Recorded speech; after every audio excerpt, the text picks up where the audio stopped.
All right, we're live. I gotta change my eyes out here so I can see what the crud I'm doing. Because when you get old, that's what happens. You can see either short or long, but you can't see both. So you have to choose.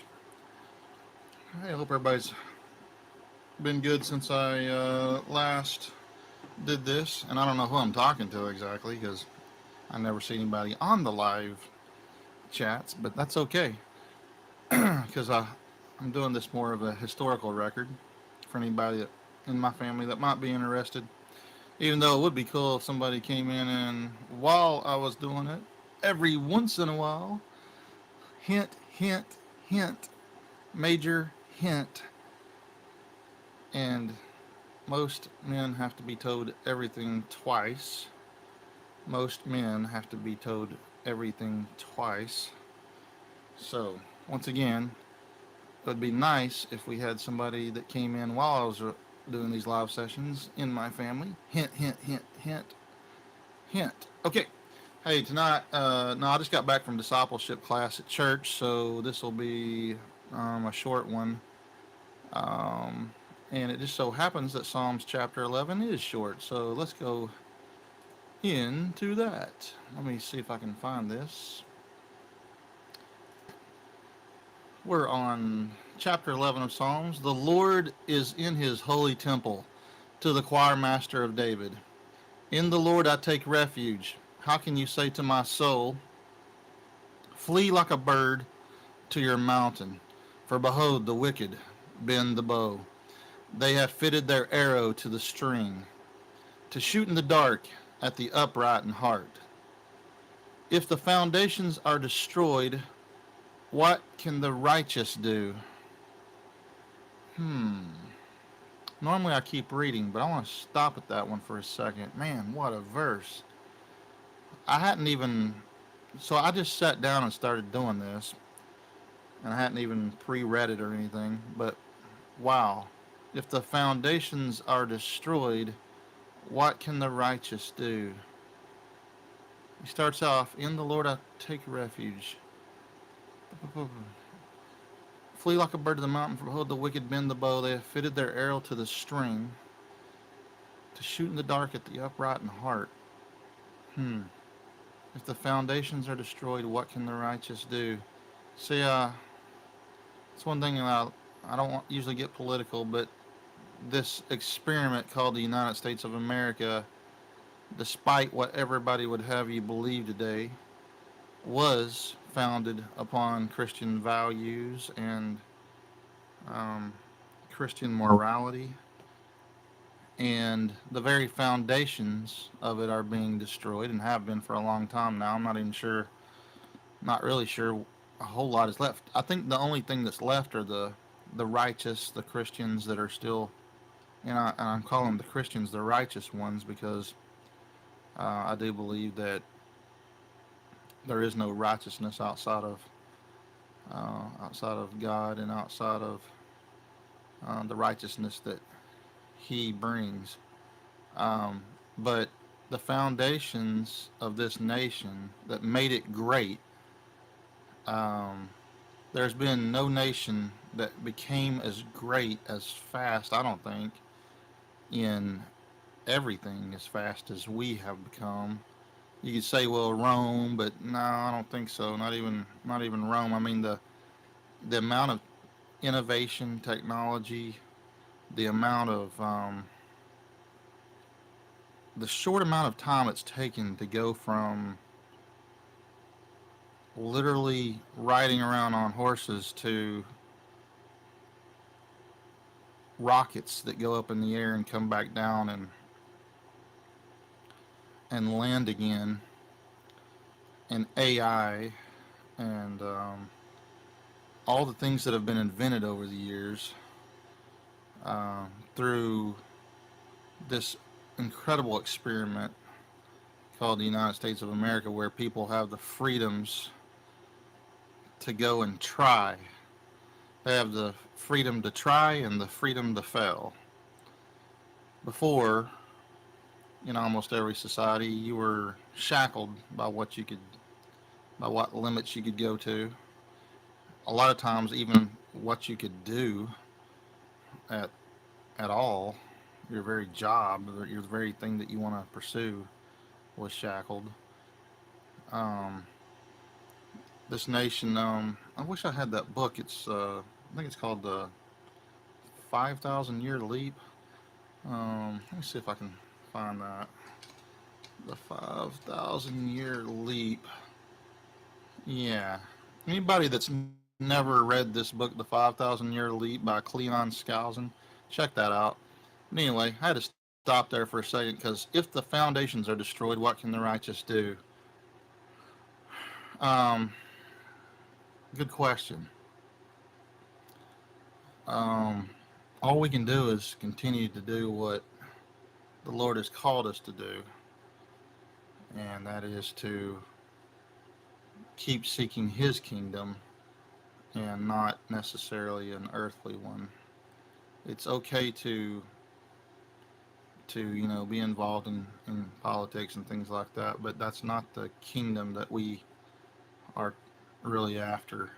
It's good to be engaged in this world and everything, but the kingdom that is ours is one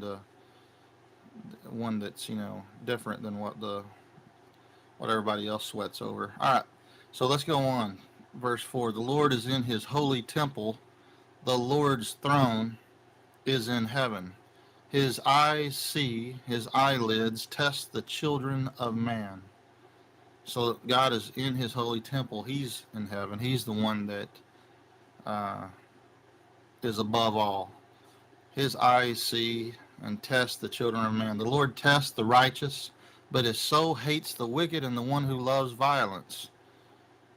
We just had Charlie Kirk assassinated by someone who loves violence, and God hates that. He hates the wicked and the one who loves violence. And I know that goes against a lot of what you guys think about Powder Puff God that just loves. But obviously there are some things that the Lord hates, and I've often thought about that idea. Um, the idea that if God is holy and He loves babies, well then He must hate abortion. If He loves and instituted marriage, then He must hate divorce. If He loves and created life, He must hate those who take life, and not hate them as in He doesn't want them converted, but He hates the very acts that they do, and His face, as often as said in the Bible, is against those who do it. And that's a scary thing, and it should be scary. Let that be scary. It's okay. Being scary is good for us. I used to be scared of my dad when my dad looked at me and I knew I'd done something wrong. He'd point at me. I knew that when I got home, I was getting a spanking. I knew that no matter how much time went on between the time he pointed at me and the time that I was just goofing off, he wasn't going to forget it, and I'm thankful for that he didn't forget it. Let's see. All right, let him rain coals on the wicked. Fire and sulfur and a scorching wind shall be the portion of their cup. And this is 7. For the Lord is righteous; He loves righteous deeds. The upright shall behold His face. So if you want to behold the face of God, seek righteousness. All right, I'm not going to keep on beating a dead horse, as they say. But let me get back over here to where I was at. Yeah. Okay. Stop sharing that. Okay. I forgot how to use this. Sorry about that, guys. It's been a few days since I've used this, and I couldn't remember how to stop the Bible app from being part of it. But anyway, I just wanted to get this one done. We're on chapter 11. We finished chapter 11 of Psalms, and I think at some point after that, I'm going to try to just pick passages that um, are speaking to me at the time. And do that for a while. But I do want to finish Psalm since I said I was going to do this, and I am getting a lot of good stuff out of this. So I want to continue on through it. I guess there's 150 chapters if I remember out of Psalms, and um, so I'm going to try to finish that. And I hope you guys are doing your own study and are growing closer to the Lord, and always have a soft heart towards the Lord Jesus Christ. Um, I think the other day I was thinking about something. It's Galatians 2:20. I think that's going to be my life verse from now on. Let me go ahead and read that real quick. I was thinking I've never been one who wanted a life verse or a special verse, but it finally dawned on me the other day that I think I want this one to be my verse that I most think about. I remember I got to see Lewis Plow before he died. He was in Little Rock a few years before he died, and I remember thinking, man, if I don't go see him now, I'd heard about him. He was going to be over at I think he was at the it was the riverfront, like the some that center over there on the riverfront in Little Rock, and so I drove over there. Like, just I was working at the time, and I just made that my lunch hour. And I drove over there, and I remember him preaching on this, and the way he did it, I'll never forget it. Like, it just like stuck in my head. But he was giving an example of a young preacher who preached this verse, and he kept repeating it and repeating it and repeating it and stuff, because you read this and you go, oh yeah, yeah, that's really cool. But it's not until you kind of chew on it over and over and over again that all of a sudden it becomes to really gives you I don't know, it gets in your soul and it gets embedded into your thinking, and it really starts to have power then when you dwell on the Word of God. But anyway, it says, um, I have been crucified with Christ. It is no longer I who live, but Christ who lives in me. And the life I now live in the flesh, I live by faith in the Son of God who loved me and gave himself for me. So, one more time. I've been crucified with Christ. It is no longer I who live, but Christ who lives in me. And the life I now live in the flesh, I live by faith in the Son of God who loved me and gave himself for me. So, we are crucified with Christ. That means our wants and desires have been crucified. We now, as Jesus told Peter, when you were young, you ran and did as you wanted to do, but when you're old, someone else will lead you. And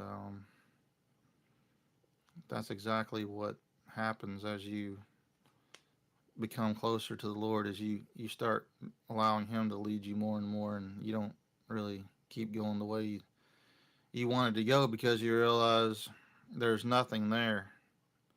When you're following after the things that you want, there's nothing at the end of that. So you have to, you know, you have to. It's okay to have fun in life. I'm not taking that away. I love to have fun. I love to play tennis, and I love to do things. Um, like, I think we're going to go to Silver Dollar City this weekend. I love doing stuff like that.